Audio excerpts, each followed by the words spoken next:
Hey there explorers, I am Doodleman149 and welcome back to the channel. If you're a Starfield fan, then you've probably been feeling the same mix of hope and frustration that I have been lately with Bethesda being silent on all the future DLC and the direction of the game in general. Well, recently we've had a little bit of an info drop in the form of an interview with Tim Lamb, who just so happens to be the lead creative producer for Starfield. The video is about 6 minutes long, and I'll play it in its entirety at the end of the video for those of you interested, but I really wanted to focus on the roughly 10 whole seconds, around 5 minutes and 5 seconds into the video. I know, that is just tons of juicy meat to clutch onto, so let's get into it. Greeting you, spacefarers of these settled systems, just patching into this transmission from the edge of the galaxy. Out here, beyond the glow of New Atlantis, I've established a prime outpost, a merch shop on Spreadshirt. Behold the true Doodle fan design, a stellar emblem forged from the quips I sling across my videos alongside other cosmic creations that I stand by. I'm sporting one now, crafted with top-tier quality, soft as a Chunks Cola Fizz and tougher than a starship's hull. Want to back a lone Starborn broadcasting tales across the stars? Then jet to the link below, grab some epic gear, and show the settled systems your style. You've earned it, traveler. So, what exactly is said in these illustrious 10 whole seconds? Well, Tim mentions that he's excited for players to see what they've been working on, including some free updates, new mechanics, and a new DLC story. He obviously can't go into specifics, but this highlights a problem that really hasn't remedied itself.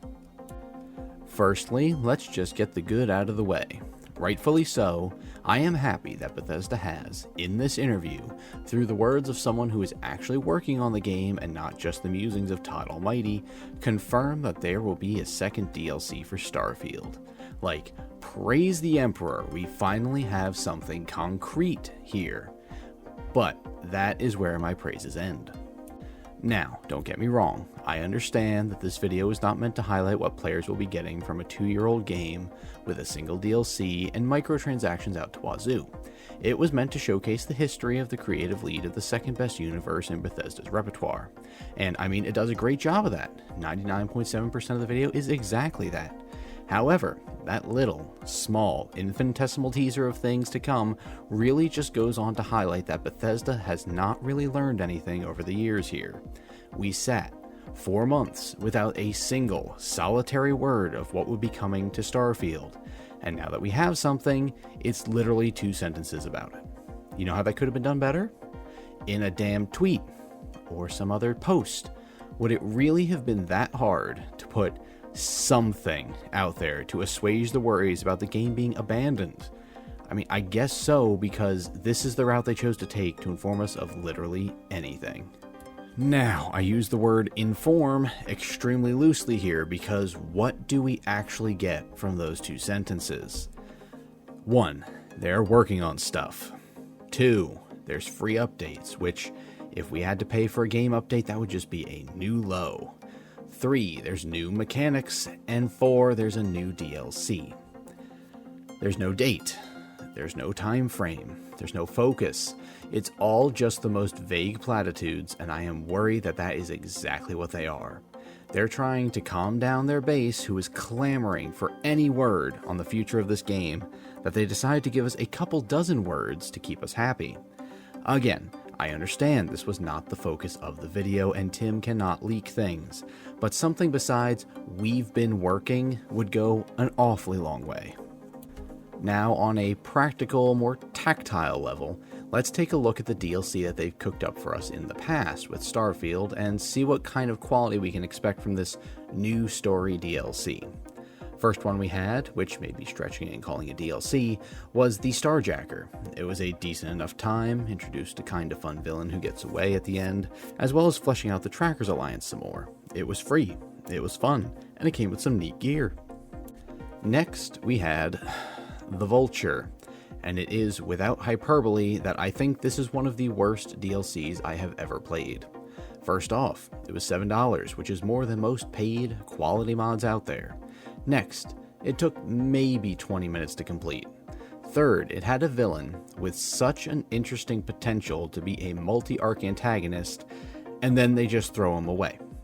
However, even on that note, after finally completing the Freestar Rangers questline, he's just essentially a recycled 1st Cavalry captain, let's be honest here. It was short, relatively expensive, and it wasted lots of potential. An absolute flop. Now, if I'm remembering the order correctly, then we had Escape, which is by far the best expansion to this game. It brought you to a new location with a brand new vibe, a new focus, interesting characters, and puzzles that actually required just a little bit of brain power. It was awesome, and I cannot wait to play it again for a full mod review later this year. And then we had Shattered Space, which I've already covered in my previous video on creations not being able to sustain this. It gave us some great characters, a great location, a decent, if not predictable main story with superior side quests, and a planet with tons of life to catalog, not to mention the OP weaponry. But outside of Dazra on Varun Kai, it didn't really add anything to the rest of the base game. The choices you make here don't even affect the rest of the galaxy, even when they should. Plus, it was $30. Personally, I liked it a lot, but even I can see that it had way more untapped potential. So, looking at the history of things from Bethesda specifically, because honestly, King Ath Creation should be running their DLC department, we've had 2 mediocre offerings, one absolute abomination, and an excellent mod in Escape. Now the problem here is that most of what I listed are creations, which are essentially mods that don't actually play into the main story. I mean, even Shattered Space is kind of main story adjacent. So, even though we're getting that story DLC, I'm not exactly holding out hope that it'll be significantly better than Shattered Space. Todd mentioned back in June that it was called Starborn, so maybe it'll flesh them out a bit more, but what I really want to see is an Operation Anchorage from Fallout 3 being brought into Starfield. It doesn't even have to be a simulation. If the Starborn powers nonsense is working, I don't see why we couldn't get accidentally sucked back into the Colony War, letting us take place in what is essentially the framework for the entire universe. That's just wishful thinking on my part, though. And so, what do you think, Explorer? Are you satisfied with the 2 sentences and couple dozen words from Tim Lamb about the future of the game? Or are you clamoring for more like I am? Let me know in the comments below. If you like this video, be sure to tap the neat little like button, subscribe for more Starfield takes, and ring the bell so you don't miss my next great video. Join Zanetor, my loyal Patreon patron, grab something comfy and cool from our merch store, and show some love to your favorite small YouTuber. Thank you for watching, Space Travelers. Stay critical, but also stay hopeful. You've been awesome, never forget that, and I will see you again, sometime, somewhere, amongst the stars.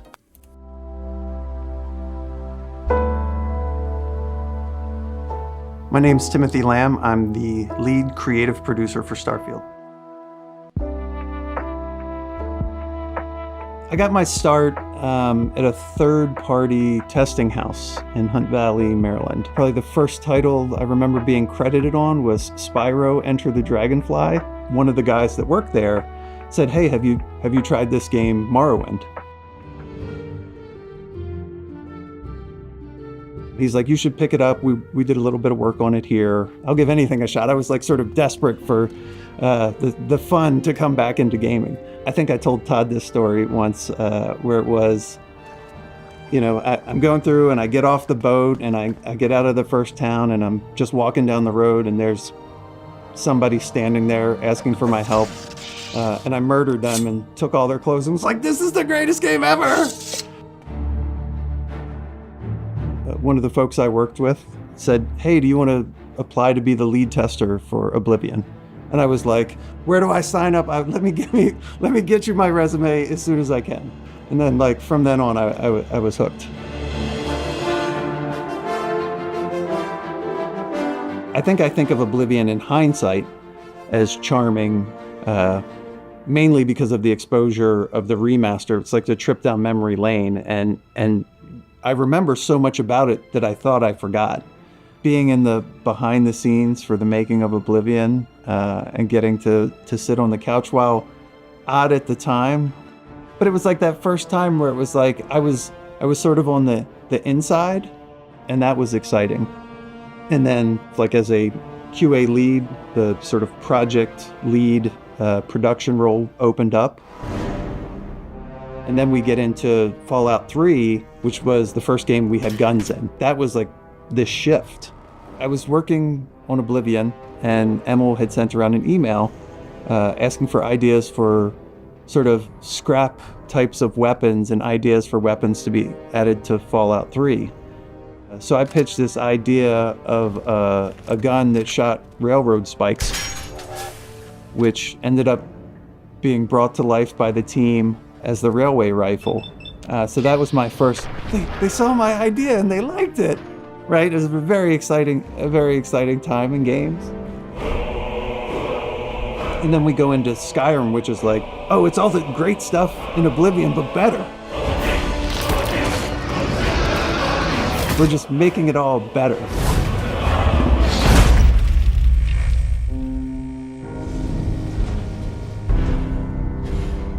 And then we get into Fallout 4, and we had more, I'll say, modern action-oriented first-person shooting.